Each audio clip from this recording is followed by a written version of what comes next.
Hey guys, welcome to another session of RBTL. I would say that this week, not big news, although there is, just gonna hype it up. There is some big stuff. I don't usually cover speculation, but we have some info from Korean update news, a screenshot of it. Apparently it's been taken down right now, but I think I'm gonna still talk about it because I think it's gonna come. Whether or not they might change it or not, we'll talk about it in a bit, but first things first, Cecilia drop rate up. Now I don't know exactly the lore between Cecilia and Luna. I have heard it on Discord or whatnot.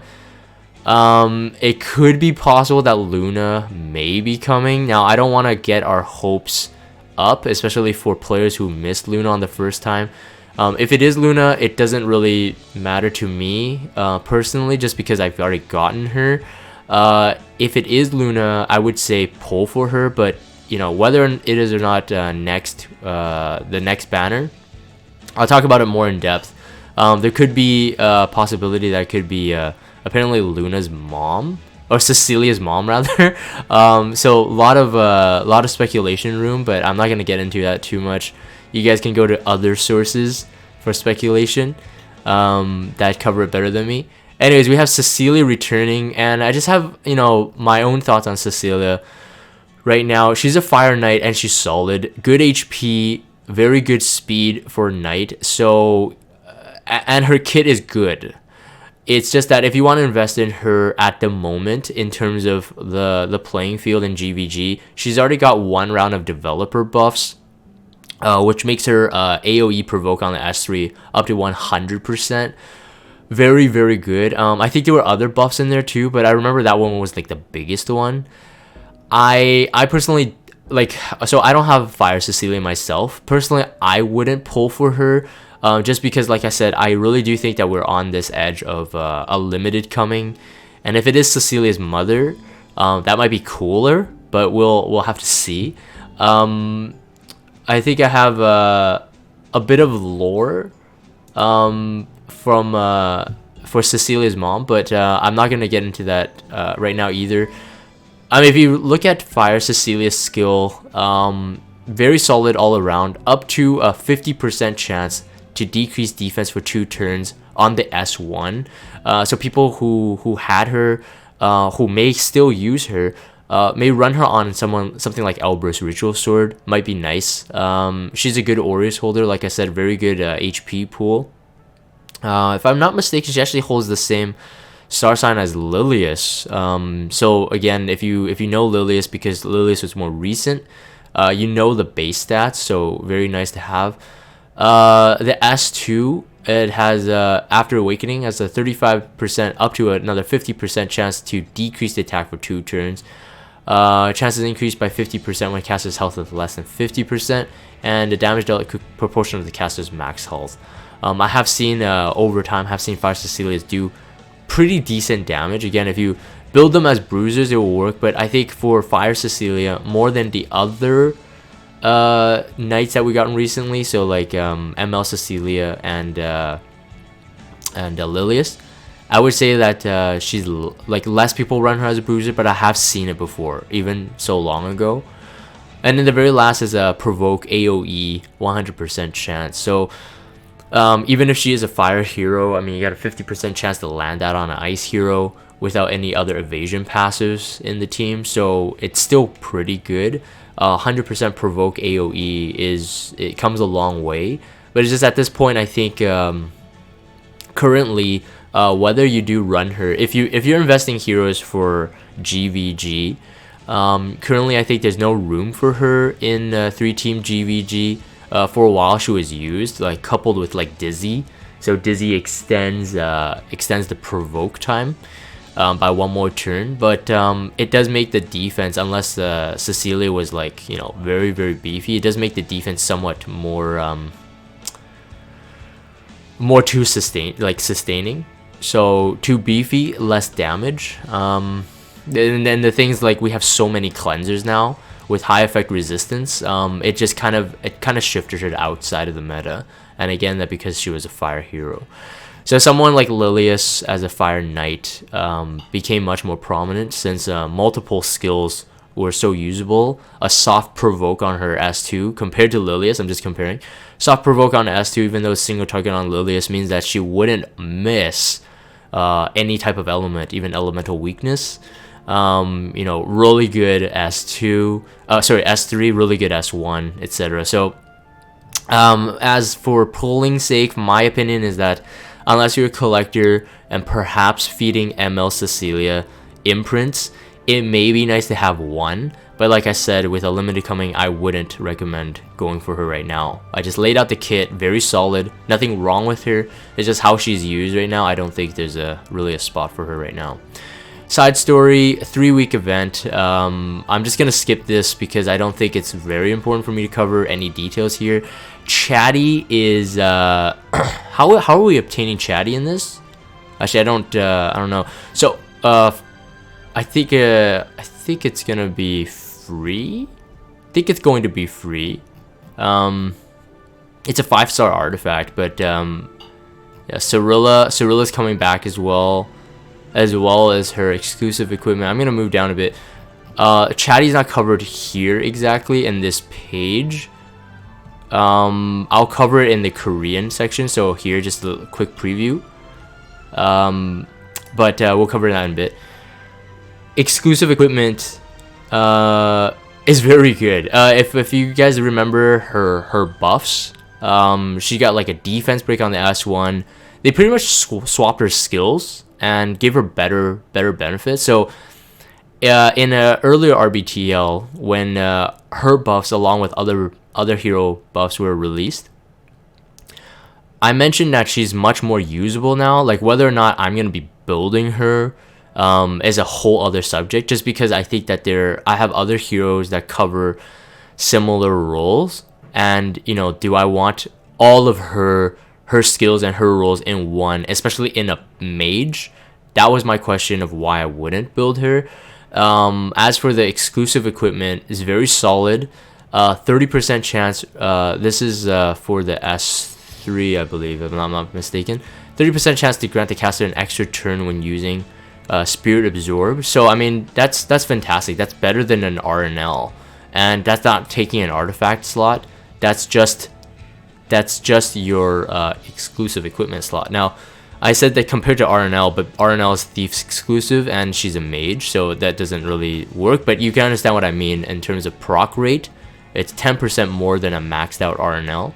Inflict Vampire Touch for 2 turns when using Flame Kiss. So Vampire Touch is the same mechanic as Haste.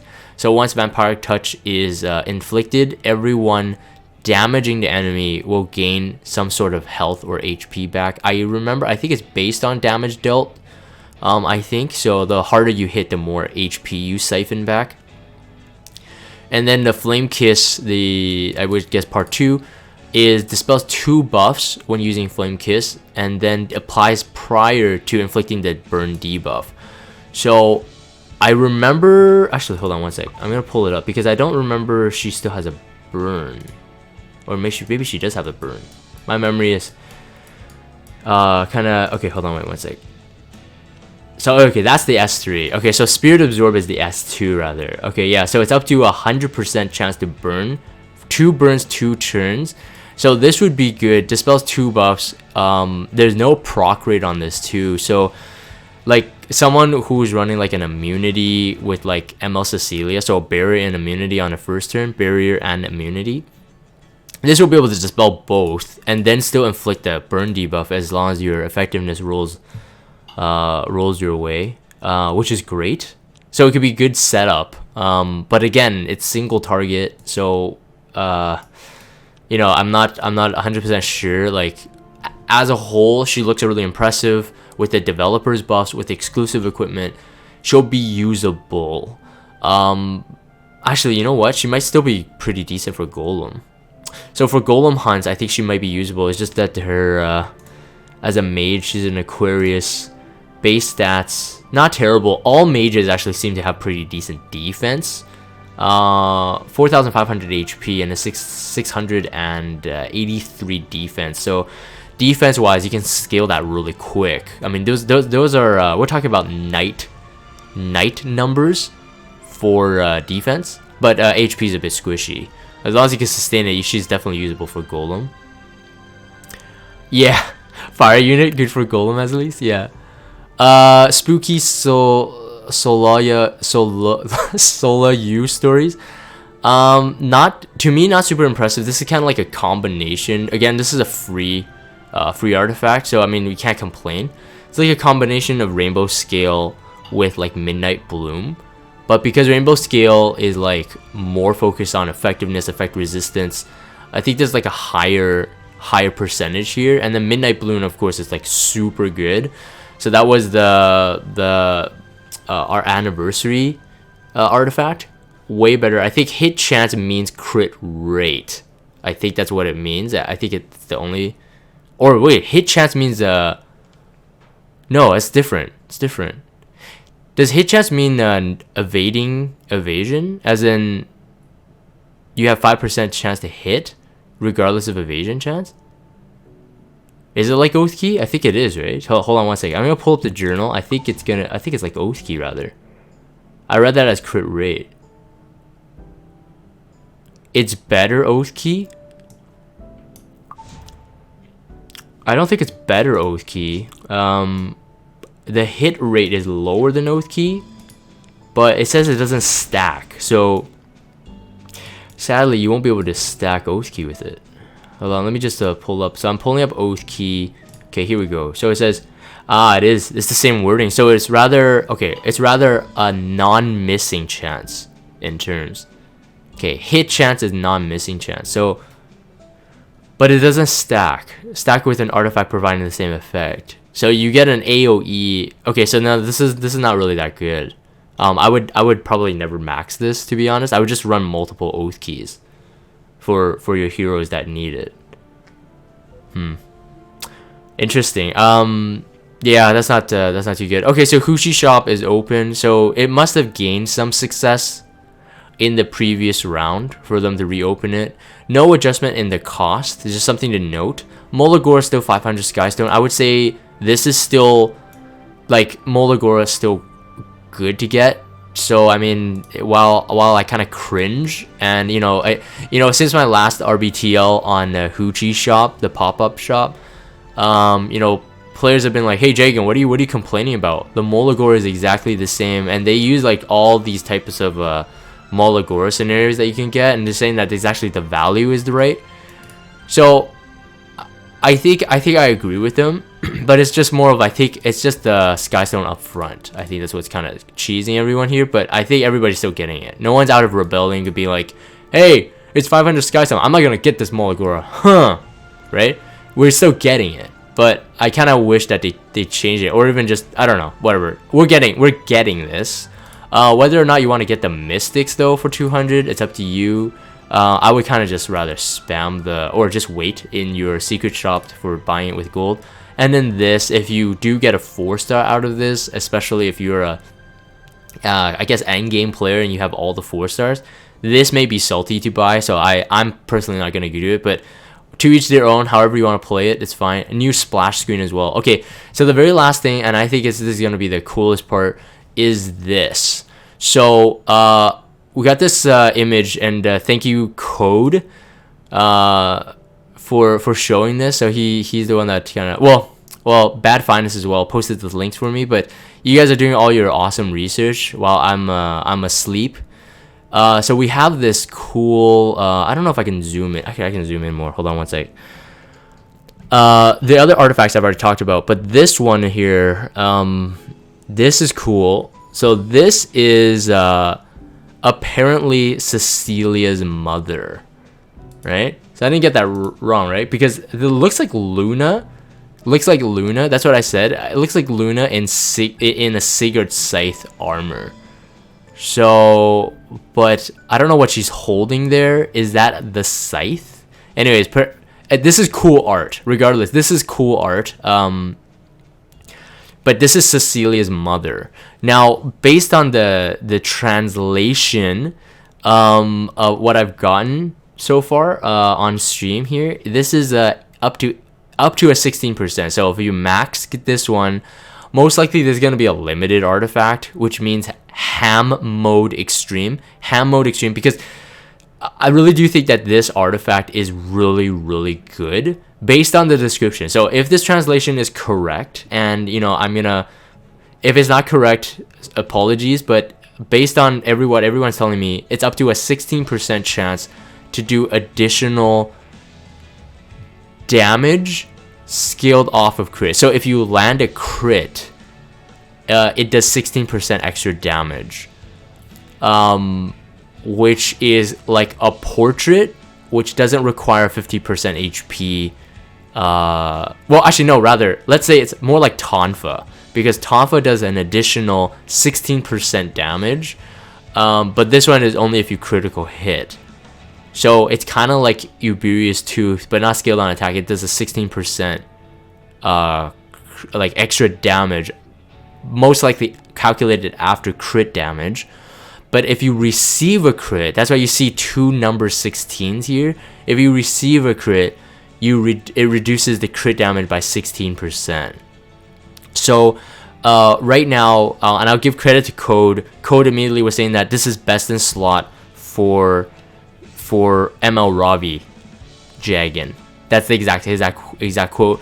100% I agree. And then right off the bat, right there, I'm like thinking, okay, then if it works for ML Ravi, I think for sure ML Ravi more so because of her self-sustaining aspect. So if you're going into a GVG fight and you're lacking healers, you want her to sustain herself as much as possible. So this one, 100% ML Ravi would love this. I mean, you take, like, you say Portrait gives another 4%. I would still take this one over Portrait just because of the built-in adamant shield.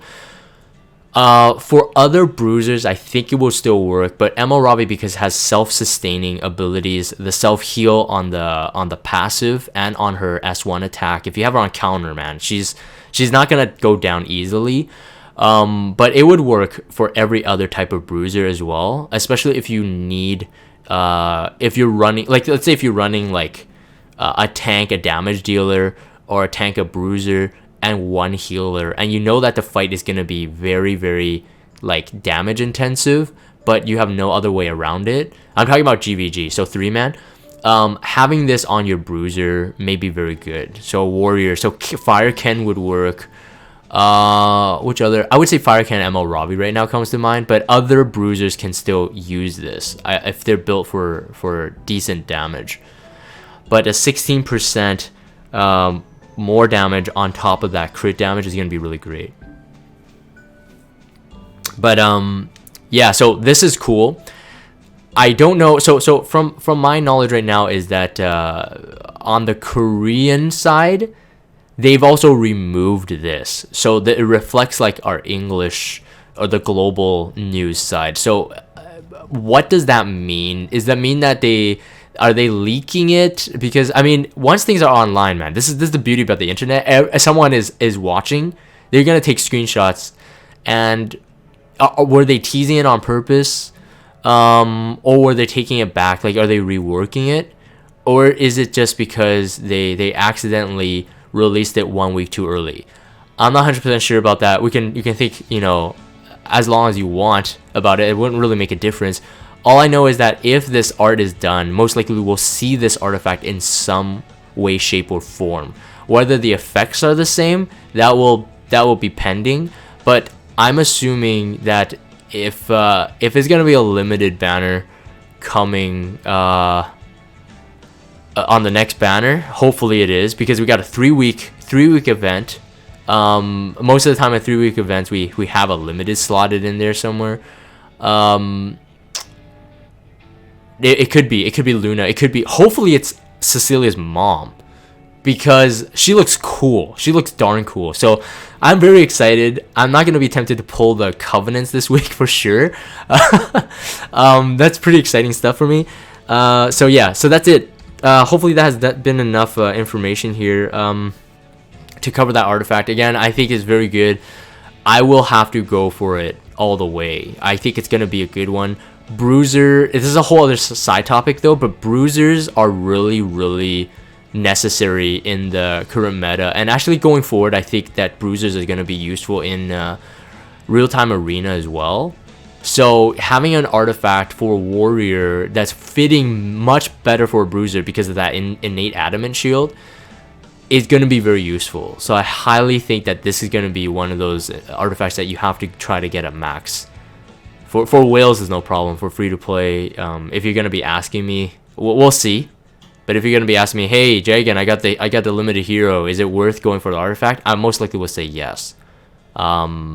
Just keep in mind that if you do plus 15 it, so if you only got one artifact, if you do plus 15 it, I think you get up to 12. You get up to 12%. 12% more damage, 12% adamant shield. So that would be a plus 15 if my math is not mistaken here.